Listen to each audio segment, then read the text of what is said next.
Vous avez bien commencé le match, puis vous vous êtes mis en difficulté, vous vous mettez en difficulté.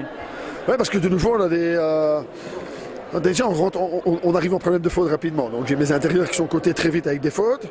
Donc là, je l'avais prévenu aussi. On a vu les Polonais hier, ils ont eu 4 lancers francs sur tout le match. Donc forcément, c'est toujours, quand tu joues en déplacement, c'est toujours un peu comme ça.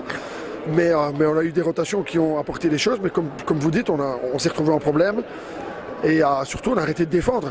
On a arrêté de défendre. Et quand vous ne marquez pas, que vous n'êtes pas dans une bonne soirée offensive, il faut absolument rester concentré défensivement. Donc on s'est relâché. Et ça vient encore de nos petits problèmes de concentration. Mais je pense aussi que c'est encore une fois un manque d'expérience de top niveau. C'est-à-dire dans un championnat où la pression est un petit peu moins élevée, quand vous faites 3 mauvaises actions offensives, vous pouvez encore défendre, rétablir les choses. Ici, ça se paye cash. Donc voilà, mais encore une fois, franchement, c'est une bonne victoire pour le moral, mais aussi pour le travail de l'équipe, parce que sur les 2 matchs officiels, mais aussi les 5 matchs de préparation, j'ai chaque fois vu mon équipe progresser et retenir les choses. Et ça, c'est, comme vous le dites, pour l'année prochaine, je vais y arriver, c'est important. On a vu aussi une équipe plus agressive, avec plus de caractère en deuxième mi-temps, ça c'était important aussi. Ouais, on les a défiés physiquement. On a encore une fois Sophie Hendricks, il fait un travail de mammouth à l'intérieur. Je ne parle pas des points, je ne parle pas des rebonds, mais je parle de l'intensité, de ce qu'elle lâche sur le match. Et en face d'elle, il y avait une intérieure dominante du championnat d'Espagne. Et moi, je ne l'ai pas vue. Elle a shoté à très mauvais pourcentage. Donc voilà. Et puis après, à côté, il y a eu beaucoup de pression sur la balle aussi pour faciliter le travail défensif de Sophie.